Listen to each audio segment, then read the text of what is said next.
clarity, imagine the combined viewing audiences of the Academy Awards and the Super Bowl every Sunday night at 7. He was so loved that his writers created the Why I Can't Stand Jack Benny contest as a joke. He was radio's megastar. They would sit around the living room or wherever they had the radio, and they would sit there and watch the radio. Everybody watched radio. They didn't listen to it. They watched it. And they could see on radio all my pauses. You know, they didn't have to see it visually. They could see it in their own minds. They knew why I was waiting. The things that he did, he made use of pauses and of waits, like Jack Benny going over to Ronald Coleman's house he borrowed a cup of sugar. And he went over to Ronald. Well, when Jack Benny goes to Ronald Coleman's house, he goes there.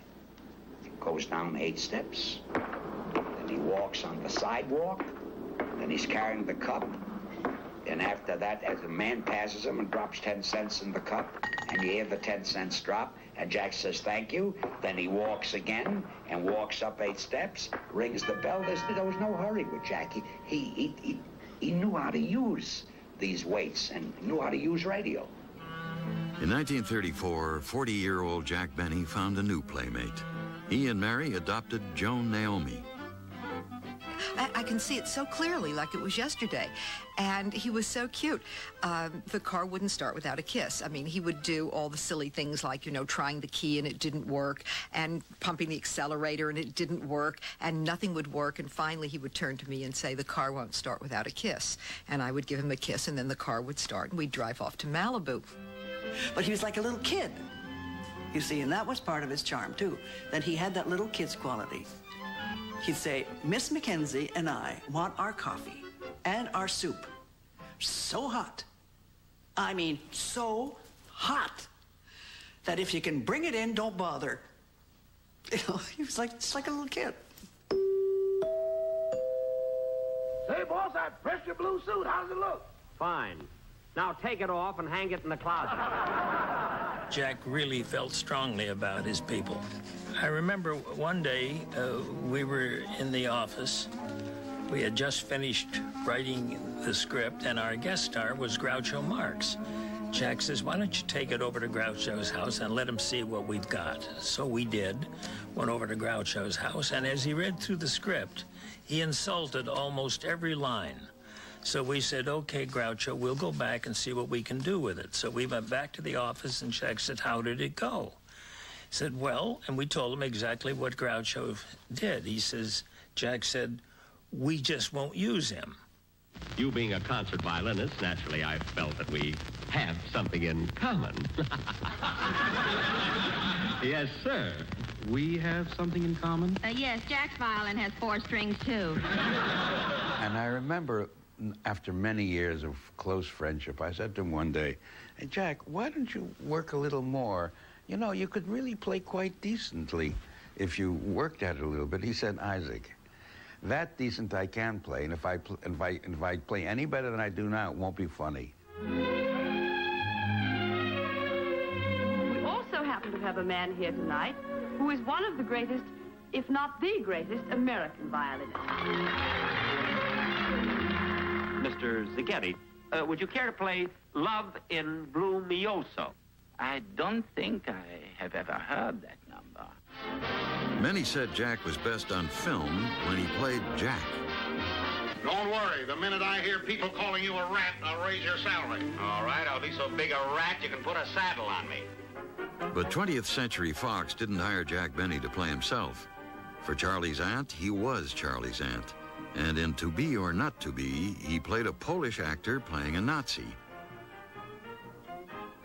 Unfortunately, Jack's co-star Carol Lombard died in a plane crash just before the film's release, so promotion was minimal. And give him my full dress suit, too. Your full dress suit? Yes, I may as well have it cleaned and pressed for the Academy Award dinner. Boss, for what you're going to get, you could go in a T-shirt.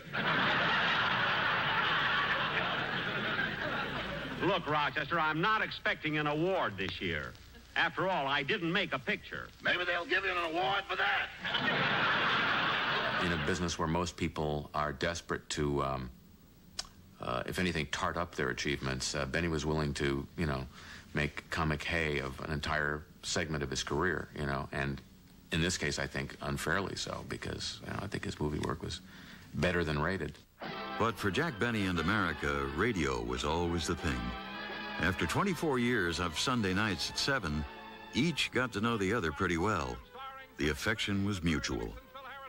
And the fans would simply come up to the door and ring the doorbell, and is Mr. Benny home?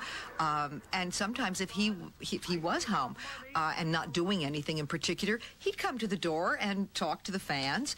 If he wasn't home, we would give them an autographed picture. Sometimes I answered the door and I would talk to them. Sometimes it was the maid, whoever happened to be around. It was kind of nice. It was warm and friendly, and I think people appreciated it. The fans who didn't get to see Jack Benny at his house would soon watch him in theirs.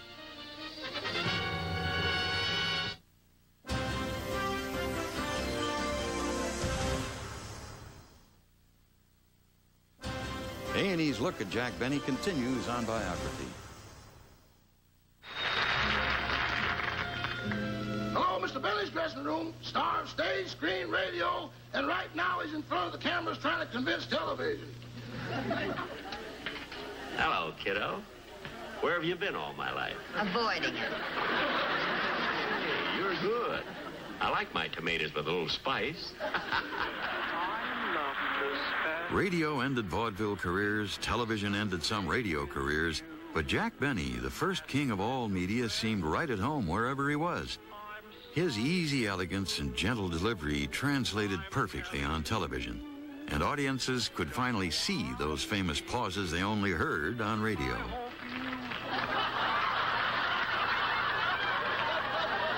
Well, Rochester, see that Abbott and Costello are comfortable.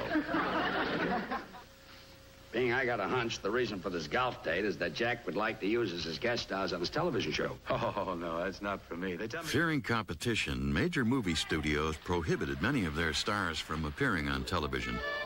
But ignoring orders, many of them showed up just to perform on the Benny program. You killed Blinky Mason, didn't you? I didn't do it, and I got a witness. Oh, yeah? Yeah. Why don't one of you guys question? Marilyn, why did you walk away from me? Why did you want to leave me? Because I can't trust myself with you. You say, how could things go on and on? Well, because I played a character that included all the faults and the frailties, I think that's the right word, and the frailties of mankind. See, every family had somebody like me.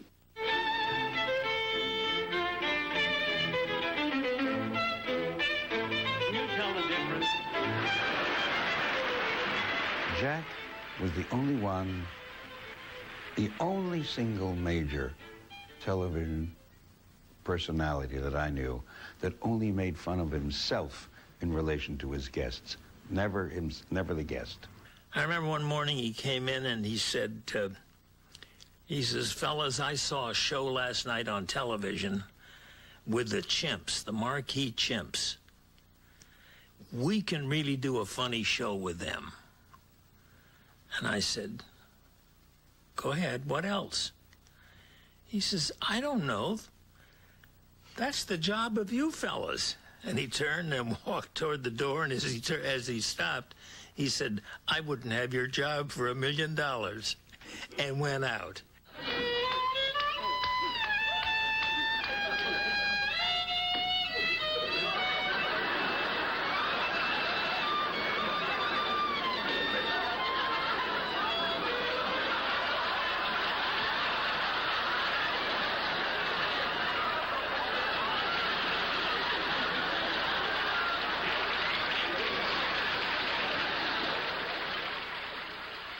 Jack Benny made a point of introducing new talent on his show. After appearing on his program, Giselle McKenzie hosted her own network show. Hey! They put a slot machine in your dressing room. Yeah, they have them all over. Have you got a nickel? Yes, but I left it home. He said, anybody who's on your show gets the generosity of your generosity. And he said, well, Dollface, he said, I'll tell you what. I only surround myself with the best. And he said, and it's still the Jack Benny Show. He loved being a star, loved being recognized, but Jack Benny also loved disappearing. Whether on a cross-country drive or into the pages of a history book, he quietly gave himself the education he cut short as a child. With his friends, he was a perpetual optimist, with his own brand of dry humor. Whatever he just had was always the greatest he'd ever had in his life. Jack would walk up to somebody at his Hillcrest Club and he'd say, you won't believe the towels in the locker room. These are the softest towels I have ever seen. A cup of coffee, if it tasted right, was a big event in his life. He said, well, this is the greatest coffee. Sometimes he'd hold a meeting up, let's say, involving millions of dollars, a contract, because he'd come in saying, and before they would be ready to start the meeting and figures and things, and he'd say, wait a minute, I just had the best milkshake I ever had in my whole mouth. Or he'd say, I got a shine, look at this shine on my shoes. Is this the greatest shine you've ever seen? This is the greatest, and people would look at him as if he can't be serious. I mean, I said, Jack, you can't make a fuss about a ham and cheese sandwich. And he'd think for a while, he said, well, it was good. just excellent, man. Jack Benny was a longtime member of the Hillcrest Country Club, a haven for Jews denied admission elsewhere. At lunchtime, his table became a kind of Algonquin West, with regulars Groucho, Jolson, Burns, Jessel, and Sinatra. They weren't the kindest men in the world. They liked to top each other. They paid some kind of deference to Jack. And he never told a joke, ever. But he laughed at everything. He laughed so hard. If you were to say to those men, if you were to have said to them that you are a little deferential to Jack, they would have laughed at you, but it was true. They were. I knew this was coming. My mother told me there'd be guys like you, but I thought they'd be much younger.